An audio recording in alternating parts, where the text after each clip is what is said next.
প্রতিটি মানুষের জীবনেই কিন্তু সময় খুব মূল্যবান একটা জিনিস, হোক সেটা সম্পর্ক টিকিয়ে রাখার ক্ষেত্রে অথবা জীবনের যে কোনো ছোটখাটো মুহূর্তে বা অনুভূতিতে। হ্যালো এভরিওয়ান, আসসালামু আলাইকুম। ব্লগস উইথ সাথী এর পক্ষ থেকে আমি সাথী কিশোরগঞ্জ থেকে বলছি। কাছে বা দূরে, দেশ বা দেশের বাইরে যে যেখান থেকে আমার আজকের এই ভিডিওটি দেখছেন সবাইকে জানাচ্ছি অসংখ্য ধন্যবাদ। আশা করছি আপনারা সকলেই খুব ভালো আছেন, আর আমিও আলহামদুলিল্লাহ আমার পরিবারের সাথে বেশ ভালো আছি। আজকে মোটামুটি একটা গোছগাছের ভিডিও শেয়ার করছি। কিছু বাজার আনা হয়েছে, সেগুলোকে একটু গুছিয়ে নিচ্ছি। গুছিয়ে নিলে দেখা যায় যে সময় মতো আমি সেটাকে কাজে লাগাতে পারি। আর অগোছালো থাকলে দেখা যায় যে যখন আমার প্রয়োজন তখন আমার সময়টা বেশি লাগে। সেজন্যই বললাম যে যে কোনো কাজেই যদি একটু গুছিয়ে করা যায় তাহলে কিন্তু সময়টা একটু কম লাগে।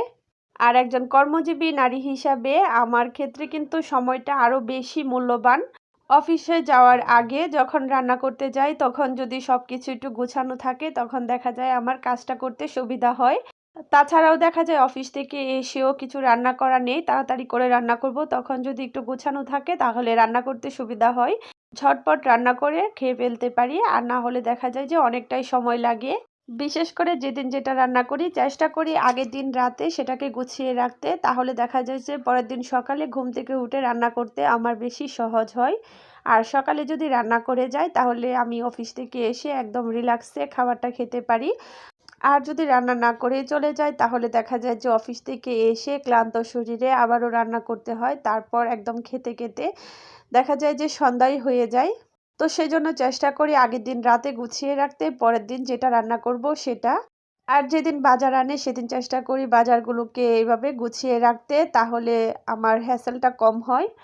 তো এখানে দেখতে পাচ্ছেন কিছু ২ রকমের আলু আনা হয়েছিল, তাছাড়াও পেঁয়াজ আনা হয়েছে, যেগুলো আমার শেষ হয়ে গিয়েছিল।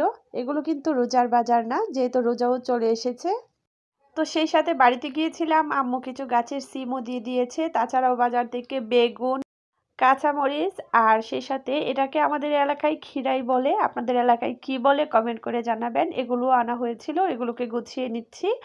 আর তারপর লাল শাক আনা হয়েছিল। শাক তো আর বেশি দিন রেখে খেলে ভালো লাগে না, তো ভাবছি যে এটাকে কালকে রান্না করব। তো এখানে আমি আগেই গুছিয়ে নিচ্ছি, শাকগুলোকে কেটে বেছে রেখে দিব, সকালে জাস্ট রান্না করে নিব।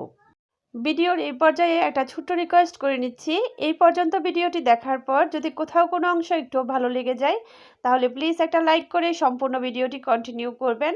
আর শেষ পর্যন্ত ভিডিওটি দেখার পর যদি পরবর্তীতে আমার ভিডিও দেখার প্রতি কোনো প্রকার আগ্রহ সৃষ্টি হয়, অথবা আপনি যদি family blog, DIY, crafting video এই ধরনের ভিডিও দেখতে পছন্দ করেন তাহলে আমার চ্যানেলটিকে সাবস্ক্রাইব করে বন্ধু হয়ে আমার পাশেই থেকে যেতে পারেন। আর যারা অনবরত আমাকে সাপোর্ট করে আমার সাথেই আছেন তাদেরকে জানাচ্ছি অসংখ্য ধন্যবাদ। আর যারা সাবস্ক্রাইব করেননি তাদের প্রতিও আশা রাখছি নিশ্চয়ই কোনো একদিন আমার কথা বা কাজ কোনো একটা ভালো লেগে গেলে ঠিকই সাবস্ক্রাইব করে বন্ধু হয়ে আমার পাশেই থেকে যাবেন। তো যাই হোক, বাজারগুলো গুছিয়ে নিয়ে এখানে একটু আচার তৈরি করে নিচ্ছি। গত ভিডিওতে আপনারা দেখেছেন আম্মু কিছু বড়ই দিয়েছিল বাড়ি থেকে, তো সেগুলো মোটামুটি একটু শুকানো হয়ে গেছে। আর আমি অফিসে চলে যাই, দেখা যায় যে রোদ দিতে সময় থাকে না বা মনে থাকে না, তো সেজন্য আমি ভাবলাম যে এগুলো দিয়ে একটু আচার তৈরি করে রেখে দিই। অল্প কয়েকটা বড়ই দেখা যাবে যে এমনিই খেয়ে ফেলবো, বেশি দিন থাকবে না। তো সেজন্যই একটু সরিষার তেল এবং একটু সয়াবিন তেল মিক্সড করে আচারটা তৈরি করে নিচ্ছি।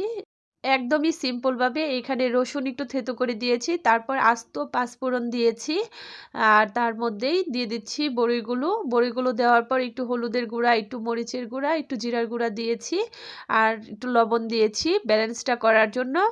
আর কিছুক্ষণ ভেজে নিয়ে তারপর চিনি দিয়ে একটু নেড়ে চেড়ে নিয়েছি। আর চিনিটা দেওয়ার পর কিছুক্ষণ পরে দেখতে পাচ্ছেন পানি বের হয়েছে, আর আমি খুন্তি দিয়ে বড়িগুলোকে একটু ভেঙে ভেঙে দিচ্ছিলাম। আর কিছুক্ষণ এভাবে নাড়াচাড়া করতে দেখতে পাচ্ছেন এরকম একটা টেক্সচার এসেছে। যেহেতু আমি আচারটা দীর্ঘদিন সংরক্ষণ করব না, দেখা যাবে আমার ১-২ দিনেই শেষ হয়ে যাবে, তো সেজন্য আমি এখানে আর ভিনেগার দিইনি। একদম সিম্পলভাবে তৈরি করলেও আচারটা খেতে কিন্তু ভীষণ মজা হয়েছিল। যেহেতু আমি খাওয়ার পরে ভয়েস দিচ্ছি তাই বলতে পারছি। আর এটা কিন্তু অলরেডি শেষ হয়ে গেছে। আর এটা খাওয়ার পর মনে হচ্ছিল যে একটু বেশি করে কেন তৈরি করলাম না, তাহলে তো আরো বেশি দিন খাওয়া যেত। তো যাই হোক, আচার তৈরির মাধ্যমে আজকের ভিডিওটি শেষ করছি। দেখা হবে পরবর্তী ভিডিওতে, সেই পর্যন্ত আপনারা ভালো থাকবেন, সুস্থ থাকবেন। আল্লাহ হাফেজ। আসসালামু আলাইকুম।